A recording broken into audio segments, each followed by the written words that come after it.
Hello, and welcome to the Foxhole cast, an All for the Game reread podcast. I'm Una. And I'm Nate.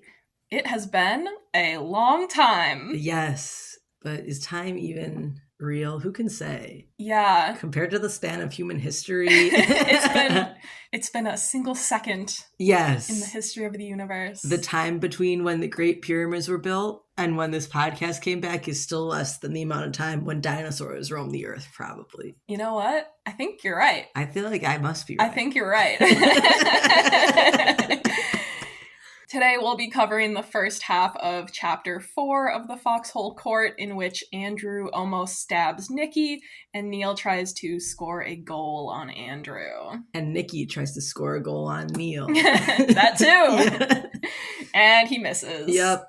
This episode, I think, is going to be a little shorter just because we're getting back into podcasting after having this huge hiatus due to life events. Yes. And we just want to get the beginning of this chapter out of the way before we get into the rest of it, because it's a really long chapter. Yeah. And there's going to be a lot to discuss in, like, the back half of it. I only read up to page 66. I looked at the rest of the chapter. I'm like, oh, that is a lot of chapter. And yeah. And there's a lot going on in those, too. So we're just gonna, have a soft re-entrance to the podcasting routine here. I was going to say before we get started, since we last recorded an episode, you have not only read the Rainbow Crate Special Edition bonus chapters, you also read all of the Sunshine Court. I did. It was really good. I'm kind of mad that it'll be like 3 years until we can talk about it. It's going to take us forever to get to that point. Well, we can talk about it anyway. That's true. Also, when Nora Sakovich puts out the second Sunshine Court book sometime this year, hopefully, fingers crossed, I was thinking we should do like just an episode with reactions when we that would be fun. Read that. live reading. Live stream us reading the books and just like, I'll be like, okay, I'm on 25 now. Where are you at? And you're like, wait, I have to catch up. I think she put on her Twitter like the date she's planning to release it, but I forgot what that date is. So at one point she said that it was going to be out in December, and then she said that she was rewriting some of it. I think this was like a sooner. Like this was. Oh, this was more recent? Yeah. Okay. I saw it on r/AFTG. I will edit it in Sick. if I find it. On January 2nd, Nora Sakovich posted on her Tumblr, let's just say February 22nd, so I hold myself accountable. But yeah, I think when that drops, I'm gonna fucking take a day off work to just binge read it. And, that's great. And then we can record our reactions and we can talk about the new book together, and then we can, go back to wherever we are in, the first 3 books. That'll be good. Yeah. All right, should we get into it? Yes. Where we left off, Neil was going for a run to clear his head after dinner at Abby's. Gonna get a cramp, boy. Chapter 4 starts with Neil waking up the next morning and familiarizing himself with campus. After a long run, he goes to the stadium before the others get there so he can change in private. When Andrew's lot arrive, Kevin herds a laughing Andrew into the goal. During drills, Andrew blocks every shot that Neil, Aaron, and Nikki make. Kevin makes about a third of his shots, which is not as good as Kevin was before his injury, but it's impressive that he's scoring at all with his non-dominant hand. Kevin sends everyone but Andrew off the court for a water break, and the two keep practicing. Can't Andrew get some water too, Kev? Yeah, true. Kev, please. I did not even consider that. Let him have like a little break. No, I love that this is like the first time that we've seen Andrew on the court, and he's just absolutely decimating them, but we're gonna soon learn about how little Andrew cares about Exy. Right, which just really makes the decimation more impressive. Right, exactly. The fact that he doesn't even like want to be there. Nikki catches Neil watching Kevin and says, I saw him first. And when Neil says, I thought you had Eric, Nikki explains the concept of the list to him. It's a list of celebrities we're allowed to have affairs with. Kevin is my number 3. And I love this. I think I might have seen a Tumblr post about this or something, but like presumably they made this list before, like he and Eric made this list before, like it turned out that he was going to be like on a team with Kevin. Like, right. Has Nikki updated Eric on the possibility of fucking Kevin Day's situation? Yeah, literally. It's like much more within his grasp now. I want to know which two celebrities outrank Kevin. That's so true. And did he used to be at the top of the list before Nikki met him? I want to say yes. Oh, that would be funny. My personal list that's just for me, I wrote it in high school and I found it, and I don't remember my exact thought process when I wrote it, but it was like people that if I meet them, I have to fuck them to say that I did it. And it is. It's got 3 entries. Okay, let's hear them. Any member of the Beatles. Jesus Christ. Any member of the British royal family. And number 3, dinosaurs. Oh my god! Like, Jesus Christ. No sexual desire involved in any of this. Just the cold hard facts of like, listen, if you get the chance to fuck a dinosaur, God damn it, you're gonna fuck that dinosaur. You have to. You have to fuck the This dinosaur. was just like a self-imposed rule. Yeah. It was a compulsory list, not just like a Yeah. There are so many layers to this.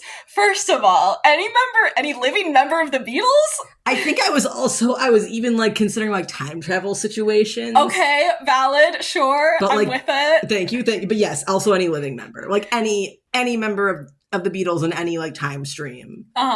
Yeah. And then the British royal family? Yeah, they're the ones that I understand the least. I guess I was just like, yeah, they're pretty big. I feel like they were bigger when we were in high school. That's true, because that was just when William and Kate were getting married. Yeah, I feel like they were still like, hot and interesting, and yeah. Now they're not. They're old news. Old news. But yeah, dinosaurs making the list of celebrities. Yeah, I also... Are you saying that every single dinosaur is a celebrity? That's a good question. I think yes. I think if like in this year of our Lord 2025, if I'm somehow able to have consensual sexual intercourse with a dinosaur, like any dinosaur that can come to the mortal plane with us and have sex with a person, I think you should qualify as a celebrity. Oh my god. But like I don't. So even if the dinosaur was some nobody. Yeah. Like it wouldn't have to be like a movie star dinosaur. It wouldn't have to be like one of the velociraptors from Jurassic World. it could just be any background extra. I think it's less about it, kind of rude, but it's less about the dinosaur itself and more about being able to say like, yeah, I fucked a dinosaur. Jesus Christ. That's the most iconic thing I've ever heard. Thank you. See, I was surprised when you said that you had a list before I realized what kind of list it was. Because, of course it had to be a list with a certain level of Nathan flavor. Thank you, yes. Because after Nikki explains this concept of the list to Neil, the narration says, Neil pretended to understand and changed the topic. Literally iconic. Yeah, and I probably was doing the same shit. Like, in high school, I feel like at one point, someone asked me, like, who are your celebrity crushes or whatever, and I, like, did not understand the concept. That's funny. I was like, I don't get it. So I was, like, gonna be surprised when you said your celebrity crushes, but it's not... Strangely enough, the ones that you listed were more relatable to me than any, Chris Hemsworth or whatever. Yeah. Chris Hemsworth's variable appeal, everybody can understand wanting to fuck a dinosaur. Yeah, truly. Neil asks, how does anyone lose against the Foxes with Andrew in your goal? And I love that Neil has this moment of confusion about Nikki's celebrity crush on Kevin, and instead he's like, so tell me more about Andrew. And also, I was confused when he says, how can anyone lose against the Foxes? But like, he's saying that Andrew is really good. Did he mean, is it supposed to mean how can anybody win against the Foxes? Because I was also like, oh, because I'm trying to figure this out. I'm like, is that because like the first time I read it, like I feel like I understood. How does anyone lose against the... Oh, that's so interesting. You're totally right. I missed that. Literally, I missed it too. Like just this, like when I read it just now, like reread it a few minutes ago before like this to refresh myself. I was like, wait. Nora Sakovich definitely meant how does anyone win against the Foxes with Andrew. That's so funny. I never noticed that. We're like, yeah, we know what you mean. Yeah, my brain just kind of skipped over that. But yeah, he really does just moment plays like, fucking celebrities, fucking people you don't know. That's weird. Okay, Andrew, let's get on to him. Yeah, tell me more. And I guess Exie, his real love at this point. True.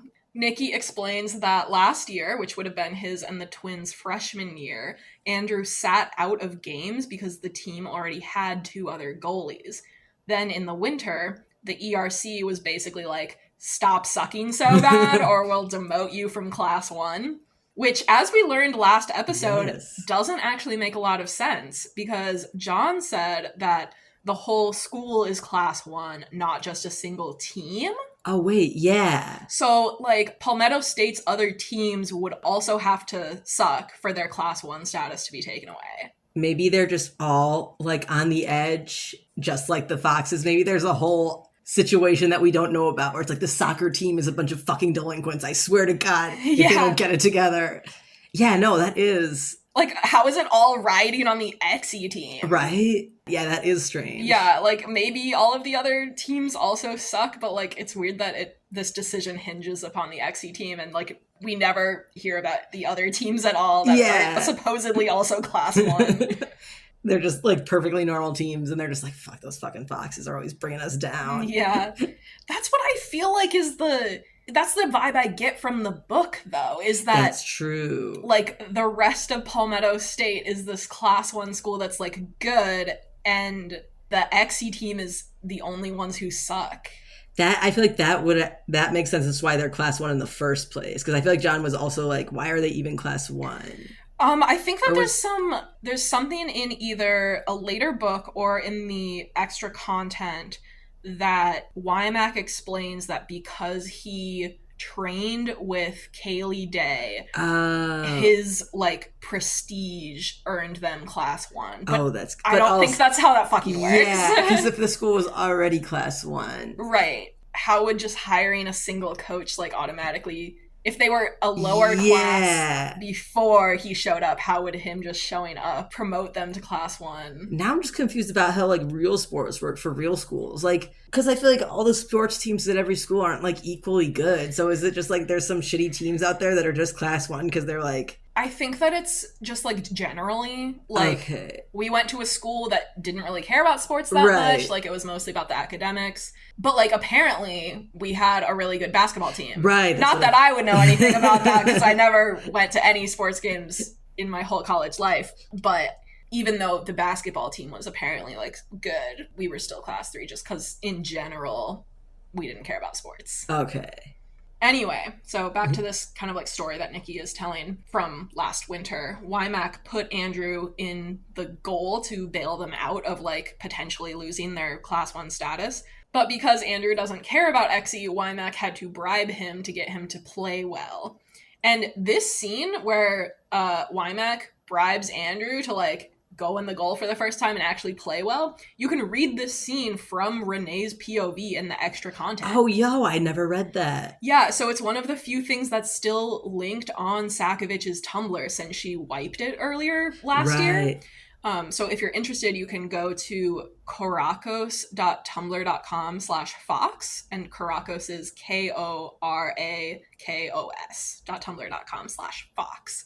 And there's a whole 5-part Renee POV prequel novella. Oh, shit. It's just under 30,000 words. Oh, yo, hang on. It's called Son Nefes, which is, like, a Turkish saying. Okay. It means, like, last breath or the end of the line. And I do want to cover it on this podcast someday. Oh, dude, I need to... Okay, you've told me about this, and I feel like I didn't... Like, you kept telling me about, like, Son Nefes, and I somehow didn't put it together that it was, like, a novella. Yeah, no, It's pretty long. Yeah. So, yeah, if you want to read about Andrew accepting, I think it's a bottle of whiskey in exchange for, like, going into the goal and destroying the competition, like, you can read that from Renee's POV. The whole novella is pretty good, actually. It kind of covers, like, the whole scope of Andrew's first year. Ooh. And it covers like when Kevin shows up and like Andrew kind of making this deal with Renee that like she'll protect the upperclassmen and he'll protect like his group. And then it also kind of shows like how Andrew and Renee get to know each other. Oh, dang. Anyway, Neil says Andrew can't play like that and not care. And Nikki replies, "Now you sound like Kevin. You'll find out the hard way, same as Kevin did." Nikki explains that earlier this year in the spring, Andrew went on strike and refused to play with Kevin. But then Neil points out that Andrew is playing now, and Nikki says he's only back on the court because Kevin also got back on the court? Oh, so he wouldn't play with Kevin as a coach, but now that Kevin's a player, he's playing. I think that's it. Okay. It's just like not explained well, and it seems contradictory because like I think the explanation is that Andrew wants Kevin to like figure out that he's better than Rico. Oh, right. And it annoys Andrew that Kevin thinks that he's second best after Rico. But Andrew also hates that Kevin is like obsessed with Exy. And Neil points that out to Nikki. But Neil doesn't point out the contradiction that Nikki just made like directly. So it kind of leaves the reader thinking that like they're missing something. Yeah. Which we are, because we don't know the full like backstory of Kevin and Andrew. And the deal that they made. Yes, and like all of the stuff that goes into their relationship. But it's really confusing. Yeah. Like, I feel like the first 2 or 3 times I read this series, I just was like, that's one of those things in the first book that just doesn't make sense, and I have to, like, skip over that. But it does, you just have to think about it, like, really hard. Right, if you put all your brain power. No, I also, this was, I think, the point where I honestly, when I first read it, when I just, like, gave up on trying to keep track. Exactly, yeah. I'm, like, going back in time, like, Nate, can you try a little bit harder? No, yeah, I was the same way. I think I was just like, okay, I don't get this, and clearly it's like, there's something going on, but I don't know what it is. I'm just gonna keep reading. Yeah, I think I was like, sure, I was like, I must have missed something, and I'm not going back. Right, same. Yeah. It must be my fault that I'm missing something in this fucking book. But no, it, like, you just have to, like, really think about these characters' motivations and also recognize that their motivations are contradictory on purpose. Yes. Yeah, so I think basically Andrew was like, I won't play with Kevin as an assistant coach, but then when Kevin signs to actually play on the Foxes team, Andrew is like, okay, now we're in business. Okay. And he gets back on the court. Okay. He's like, he can't boss me around, but if there's some skin on skin. Nikki admits that Kevin and Andrew don't make sense to him and advises Neil to stop staring at Kevin because Andrew is really, quote, territorial of him. Nikki says, he punched me the first time I said I'd like to get Kevin too wasted to be straight. Which, like, yeah, man, maybe you did deserve a punch in the face for that. I was like, it's funny that Nikki interprets this as Andrew being territorial, when it's just like, no, dude, that's a weird thing to say. It's a weird thing to say about a person, and you know what? Maybe you kind of had it coming. Yeah, I was thinking all day, I'm like, I know that Nikki's like, he's like kind of just out of character in this book, but I'm like, no, I'm going full in on Nikki. Like, we're not fucking around with this, man. Like, that's a weird thing to say, especially, like, it's a specific thing to say for Kevin too, because I feel like at this point they know that Kevin has alcohol problems. It's like, that's kind of like possible. Oh, yeah, Kevin does have alcohol problems. Right? It's not just like, oh, haha, if we ever drink. It's like, no, Kevin's always getting really wasted. Yeah, Kevin's also, yeah. That's an angle I had not considered. Yeah. But yeah, that makes it even more fucked up. Right. Yeah, no, Nikki just kind of sucks when he says stuff like this, and it's not the last time he's gonna say something like this. Not even in this scene. Get ready. Yeah, get ready, guys. Nikki says this is why he's crushing on, quote, safer targets like Neil.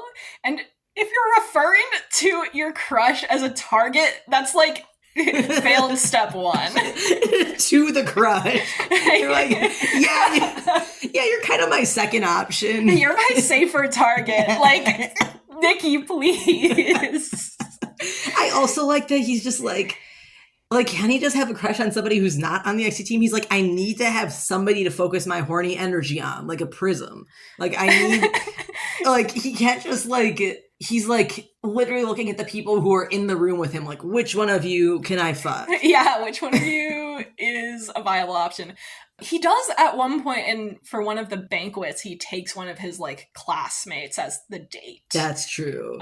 So he does have some outside, connections. That's true. He like needs a crush at all times, like visible at all times. Yeah, and it needs to be obnoxious. Yeah. This is why I hated Nikki at first. I was thinking, though, this is not like a positive thing necessarily, but I feel like it's interesting that like we have a pervert character who's like the funny pervert, but it's like a person who's perving on dudes for once instead of like perving on women.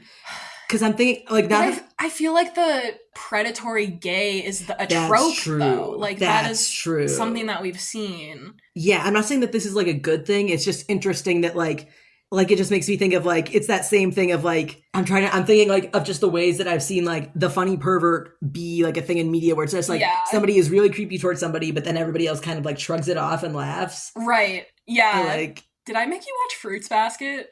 I read it. I don't remember the funny pervert, but there are like several. Oh, classic. Anyway, go on. Yeah, I guess it's not really like I didn't think of predatory gays. It's not really like a huge new thing then actually, but I was like, it's interesting that for once it's not like a woman having to shrug off that's true. The casual, just like that weird fantasy ground of like, I don't know, I just think of this strange playground whenever I see the funny pervert. It's like we exist in this strange universe where like sexual harassment like hurts, but also you shrug it off and everybody shrugs it off. Yeah. But like, and it's just like a fact of this environment that Neil has to exist in. Just like a transient, like an itch, like you deal with it and then immediately it's gone and has no effect. Yeah.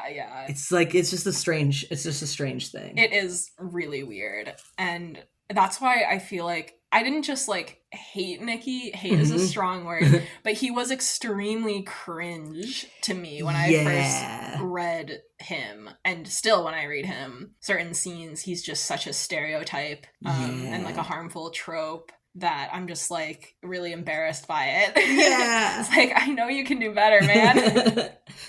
Anyway. Aaron actually is with us on this. Right. He tells Nikki to stop being creepy, which I can get behind. Yeah. But Nikki just says, he said he doesn't swing, so obviously he needs a push, and he makes a masturbation joke, and Neil shuts down the conversation, reiterating his disinterest in anything but Exy. Hang on, and I need to specifically read that line because I think that line is so funny. Do you? Yes. He says, "Look, Nikki, I have no problems with your sexuality, but I'm here to play." I just think it's really funny that I have no problems with your sexuality part. Just like it's so formal. Oh yeah. Yeah. Oh, that part is funny. Yeah. I just want to like start saying that like if anybody ever asks me out, I want to say like, look, I have no problems with your sexuality, but I'm not interested. Like even if they're straight. Oh man. Also, I feel like I want to be like, Neil, you can have a problem with his sexuality right now because he's being aggressive about it. That's true. Like, this is not just him being gay, this is him being predatory. That's like, true. You can be offended by this. Like, you should be weirded out. I didn't even consider that. Yeah. Yeah, it's just like another way that it's like, oh yeah, this is a normal way for gays to act. So Neil is cool because he's not bothered by it. Yeah. As if... Yeah, reacting in some other way would be homophobic. Yeah, no, I hate this scene. Let's keep going. Yeah. Andrew appears and asks, what's taking so long? And Aaron says, Nikki's scheming to rape Neil. There are a couple flaws in his plan he needs to work out first, but he'll get there sooner or later. Andrew says, wow, Nikki, you start early. And I get the sense that Andrew might have let Nikki go if he'd left it there. Ooh, uh-huh. But Nikki says, can you really blame me? And looks back at Neil. And Andrew takes that opportunity to lunge at Nikki, grab him by the jersey, and shove him against a wall.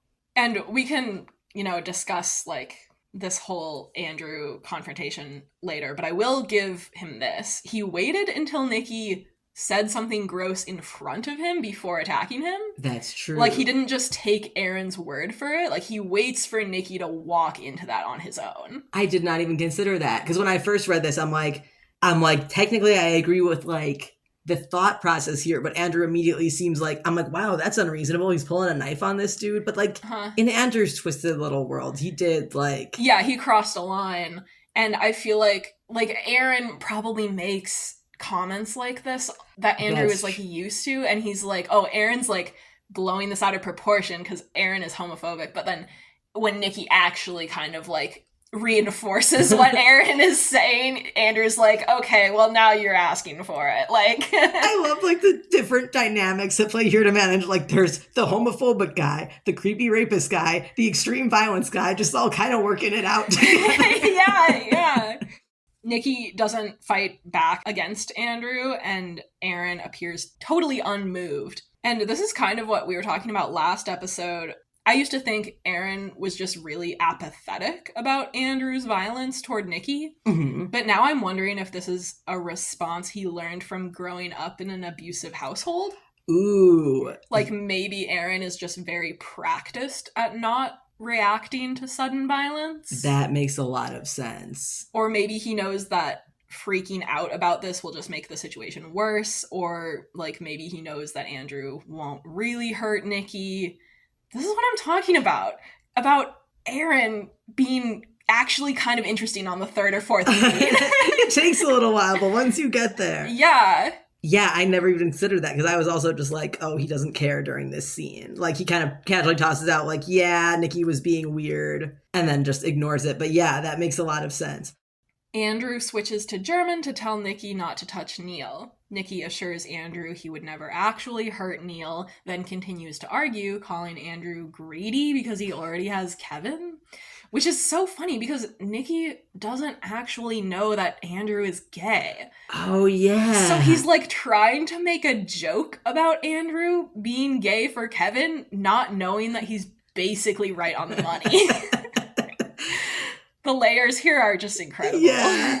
Nikki's lack of gaydar just kills me every time. Yeah, it's probably one of the funniest things in this series. Andrew cuts Nikki off by pressing a knife to his chest. The narration says, where he'd pulled it from, Neil didn't know, but he refused to think Andrew wore one onto the court under his uniform. There had to be rules and regulations against that. The last thing Neil wanted was for Andrew to stab someone in the middle of a game. The Foxes would be banned from the league in an instant. Absolutely love that Neil's biggest concern is them getting banned from the league. Literally in the moment, too. He sees Andrew pull a knife and is immediately like, oh, fuck, the impact this could have on Exy is huge. Yeah, literally. And he's like, Andrew has a knife? The absolute worst possible consequence this could have is us not getting to play Exy. The narration says, Neil was no stranger to violence. He'd heard every threat in the book, but never from a man who smiled as bright as Andrew did. Apathy, anger, madness, boredom. These motivators Neil knew and understood, but Andrew was grinning like he didn't have a knife point where it'd slip perfectly between Nikki's ribs, and it wasn't because he was joking. Neil knew Andrew meant it. I just think that that's like a really telling little set of sentences. It tells us a bit about Neil and his background, and it also hints at like Neil's intense need to figure Andrew out. Right. Partially like as a safety thing and partially just as an inexplicable thing that he doesn't realize yet. Yeah. Neil wonders if this outburst is a result of Andrew's meds or whatever condition the meds are supposed to be treating. If you'll allow me, I'd just like to go through these next 3 sentences with a fine-toothed comb. Ooh, okay. First it says, Neil wondered if a sober Andrew would act any different.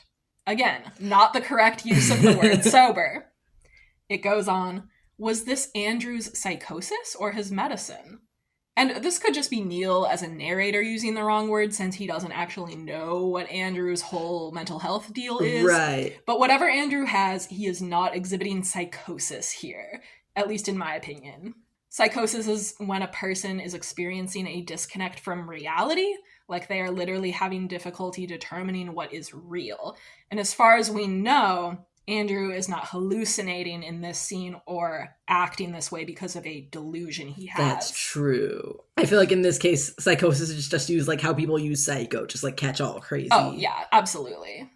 Finally, it says, Was he flying too high to understand what he was doing? Or did his medicine only add a smile to Andrew's ingrained violence? This is just more evidence that, like, whatever Andrew's meds are supposed to be doing, they're not working. Yeah, that's true. There's a lot of back and forth about, like, him being on the meds and having to hide that he's not on the meds.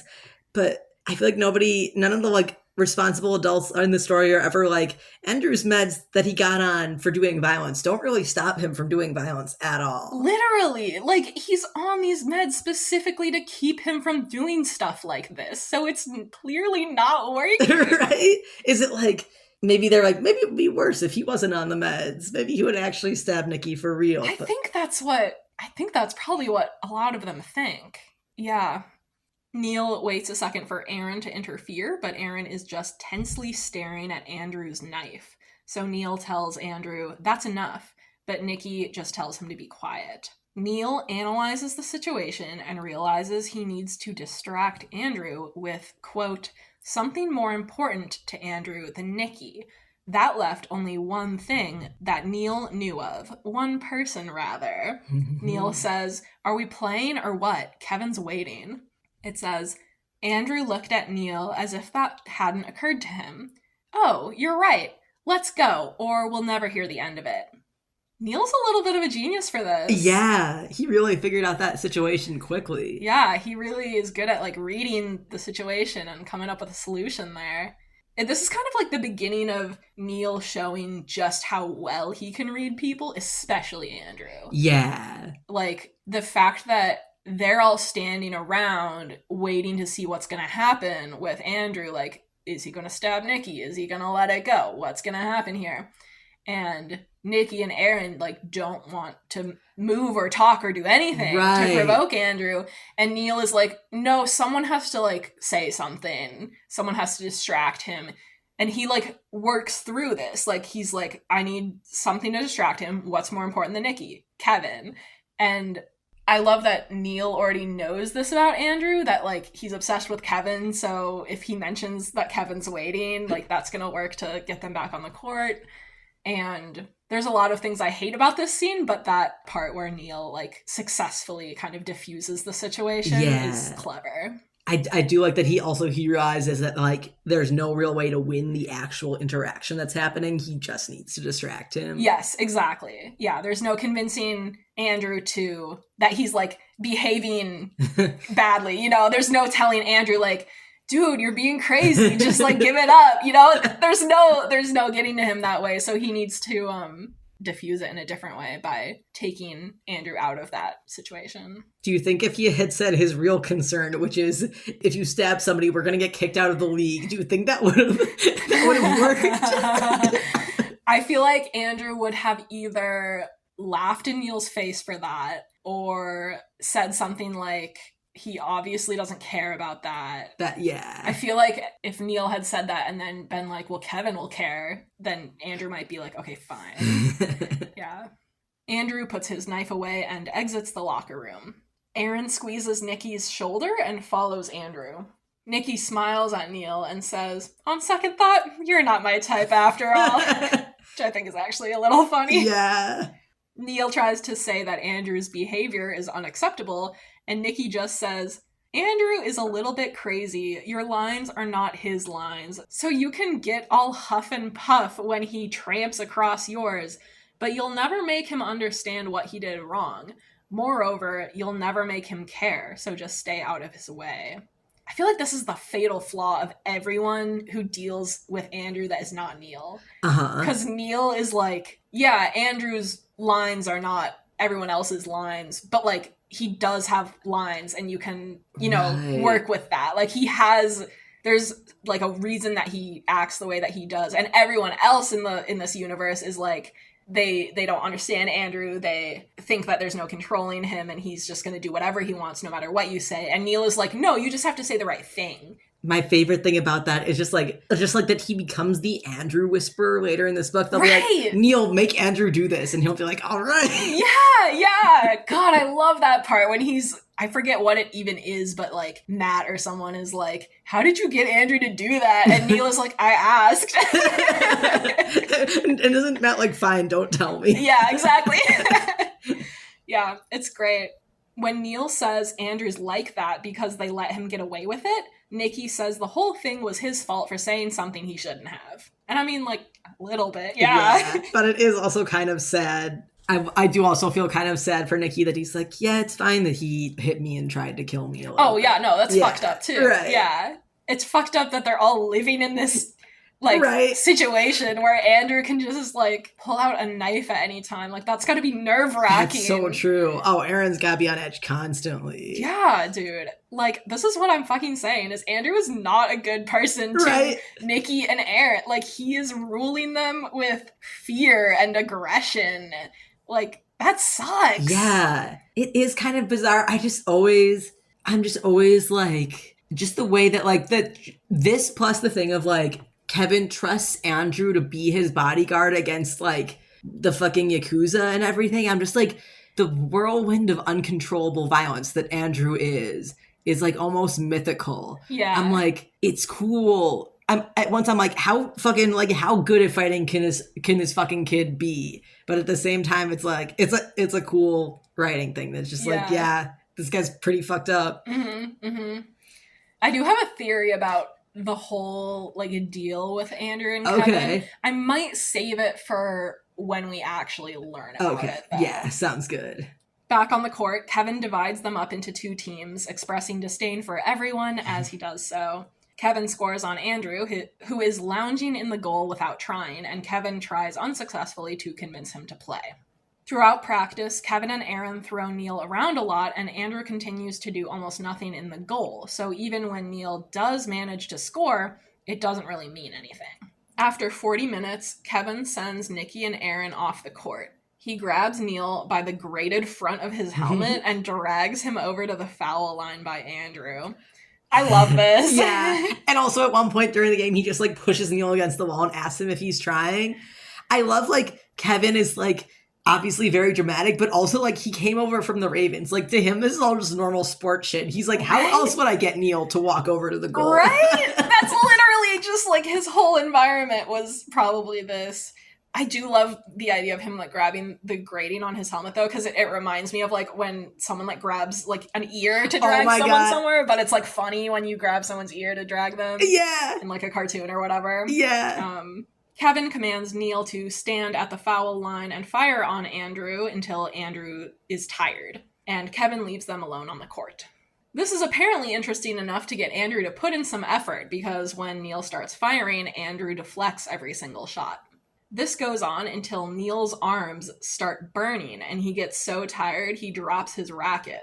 When Neil tries to pick it up, his arm spasms and he drops it again. He tries one more time, but his muscles are so sore he can't raise the racket. Neil crouches on the floor by his racket and admits defeat.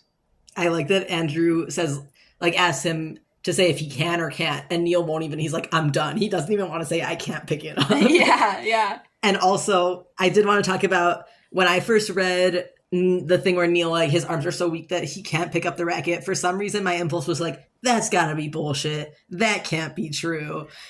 So I just had to investigate, like, is it actually realistic that Neil would be able to fuck up his arms so bad that he can't pick up his racket? And also, I was also curious as to what later coach says that he tried to blow out his arms. And I was like, what does that mean? Is that a thing that people say? So I did some research, and I basically had to look up like a lot of different variations of like can't move arms after exercise, arms limp after exercise.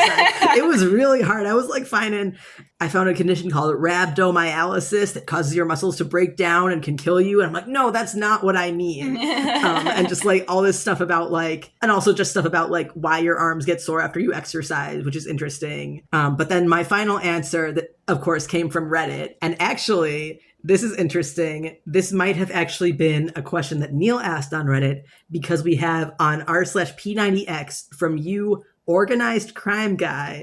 The topic, my arms go limp during workout. And this person describes like trying to do push-ups and getting to the point where their arms go limp and they fall down. And so I'm like, okay, this does really happen to people. And one of the replies from Bad Password Guy, another, this could be anyone from the team. Like, yeah, that's a regular thing to happen. Like, if you work your muscles enough, you get muscle failure. And actually, if I learned this separately, if you want to get buff, you want to aim for muscle failure, because that's when you actually get your muscles to grow, is once you... Right. Yeah. Isn't that like you break them down and then they Yeah. get stronger that way?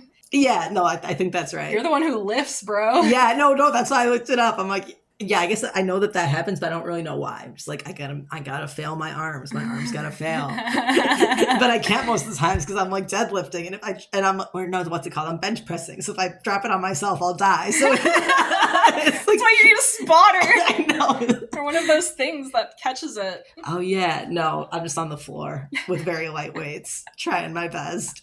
But also blowing out your arms. Because that's what I was looking up first. Because I thought that when Coach Wymack said that Neil was trying to blow out his arms, I thought he was referring to like Neil not being able to lift his arms anymore.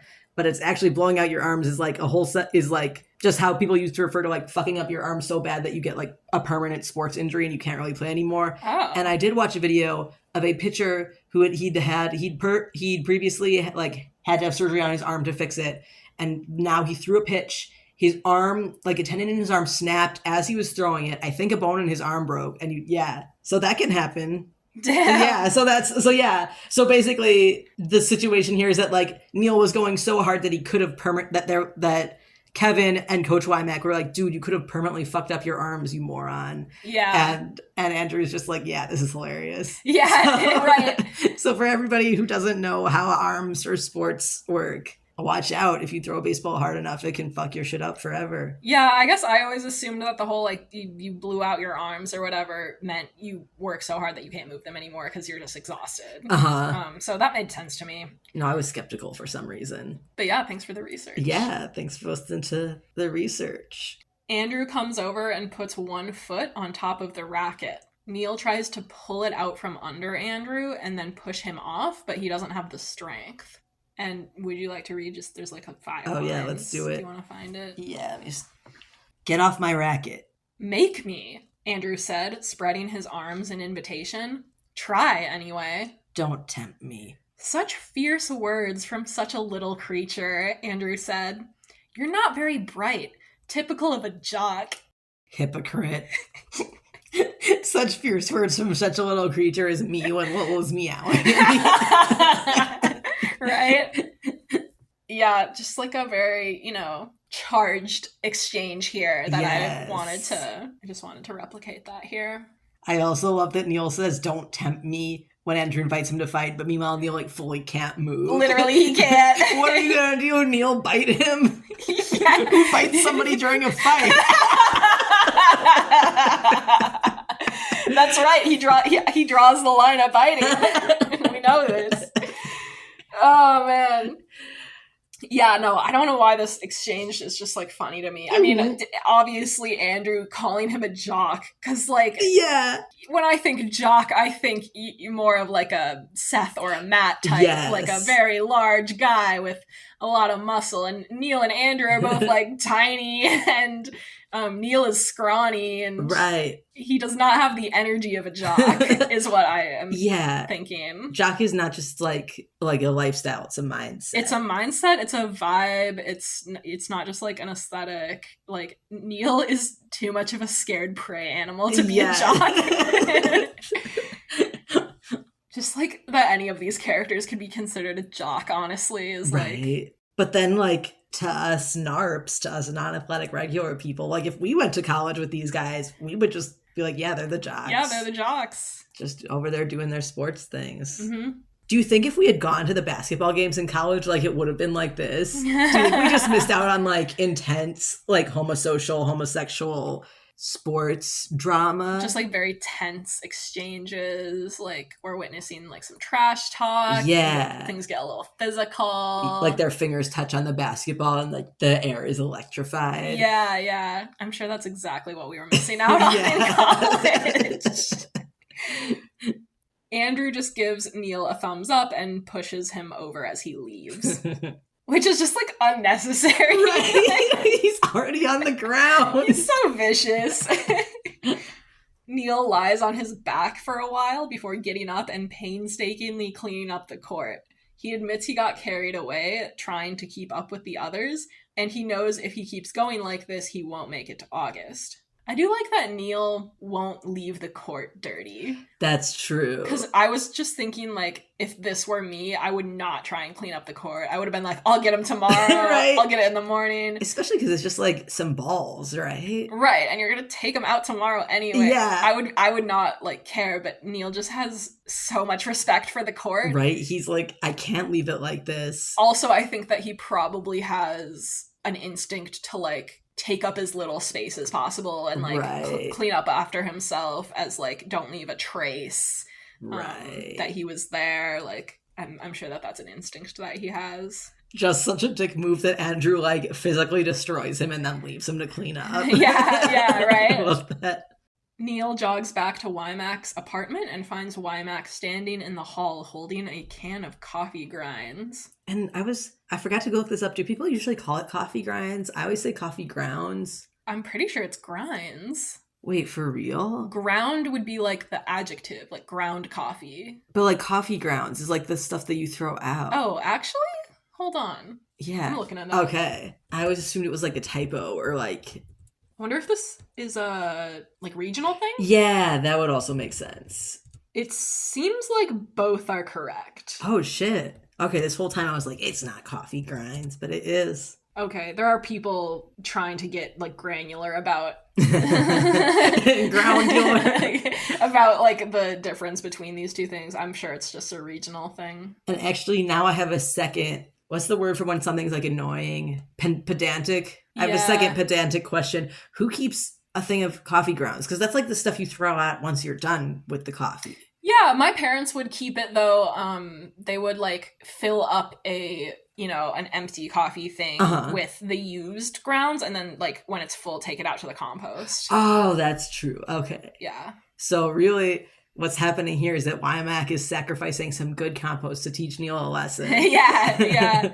I wonder if his apartment has like a composting thing. That'd be pretty fancy. Right? Or maybe he just got one of those porch bins. If you go on r/vermiculture, you can see a lot of... Interesting. I love it. People will be like, look at my worms. I'm like, I will look at your worms.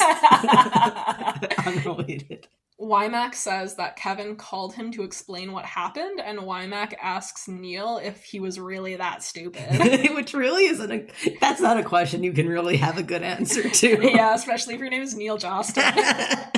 To test Neil, Wymac tosses him the can of coffee, and when Neil drops it, the lid comes off and it spills everywhere. Wymac calls Neil an idiot, which makes him flinch. Wymac's face goes blank when he realizes that he scared Neil, and Neil drops his gaze but watches to see if Wymac starts moving again. Yeah, because he like calls him an idiot and then stalks toward him, which I'm also...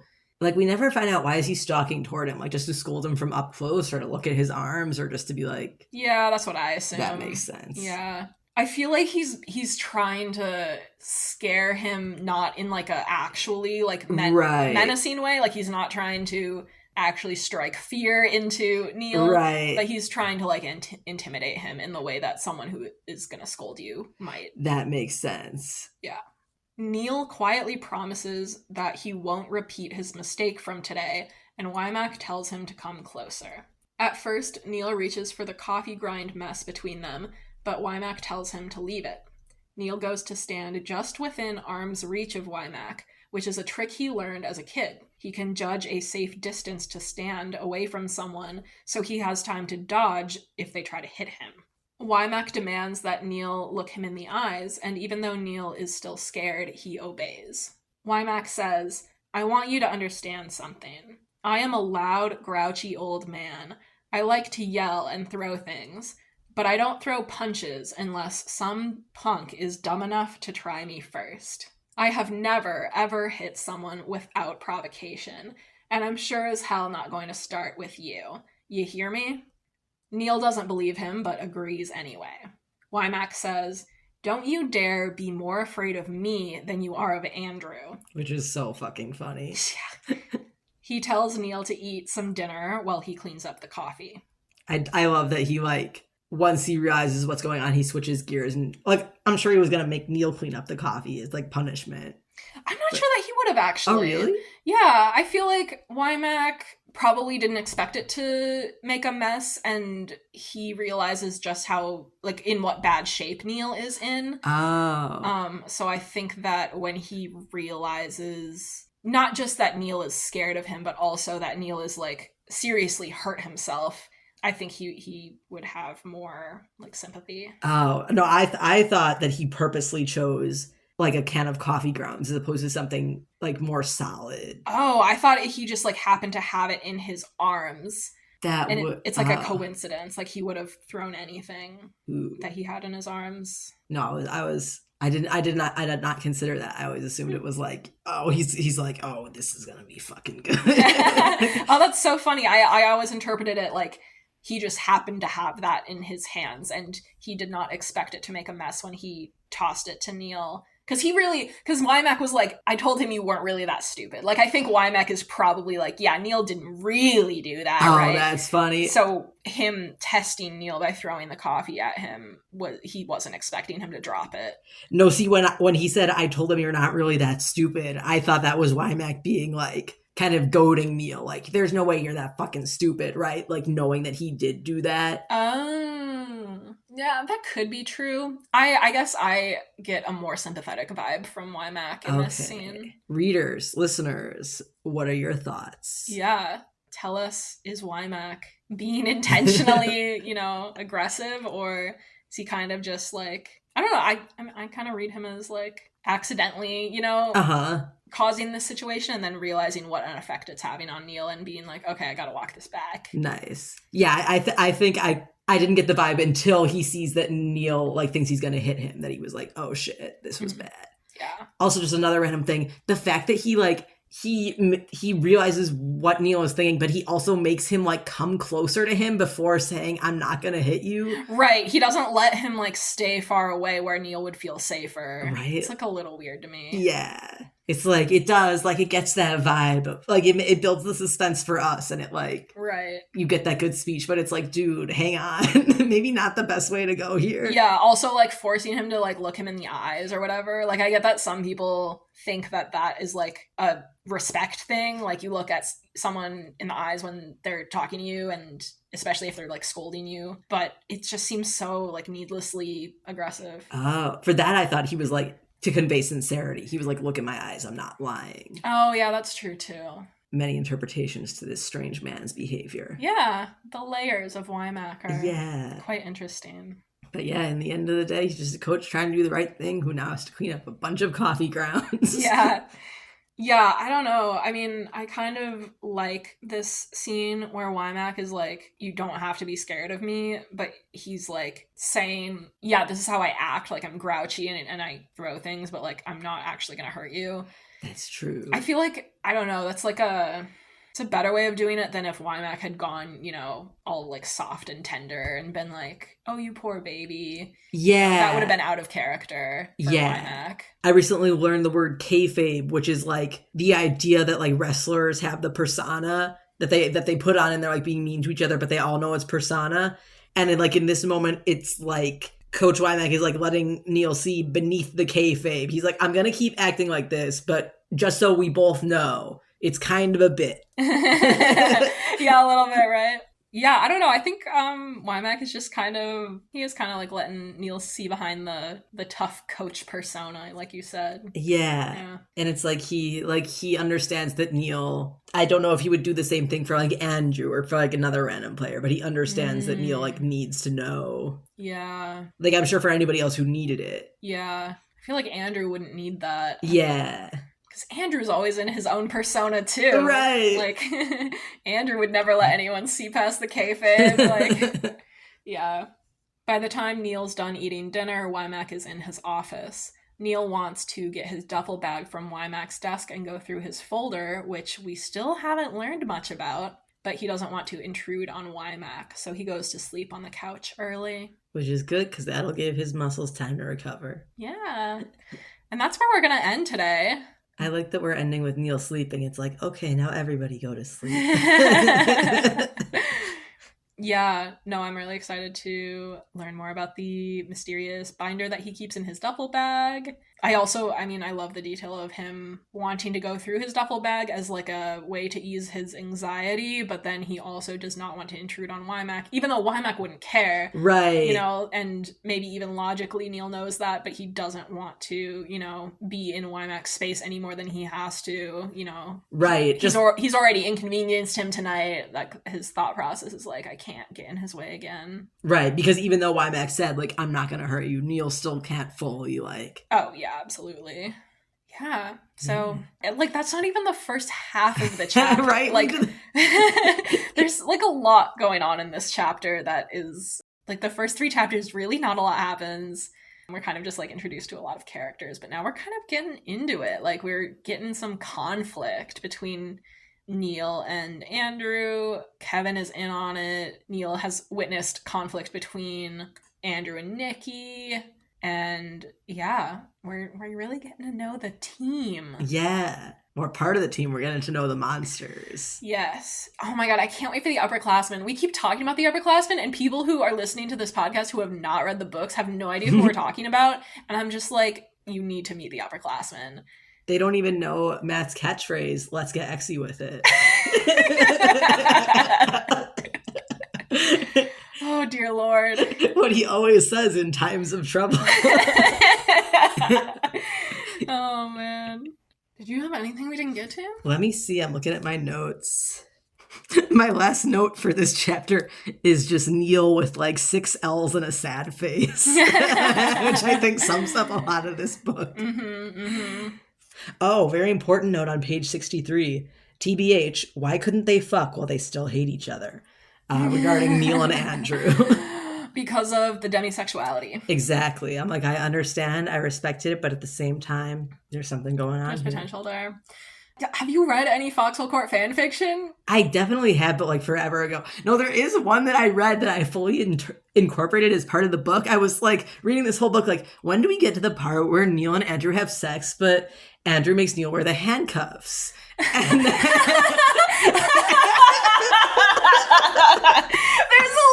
a scene where they talk about how they don't do that.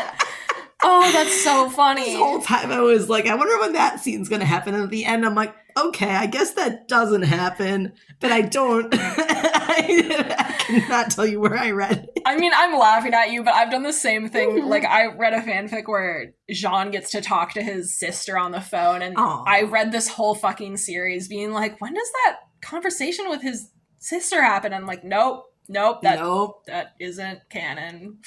In fact, funny. It's the opposite of canon. It's really not. This series is so difficult to get a full grasp of because we've got the extra content, and then we've got our own personal extra content, and so does every single fan. Yeah.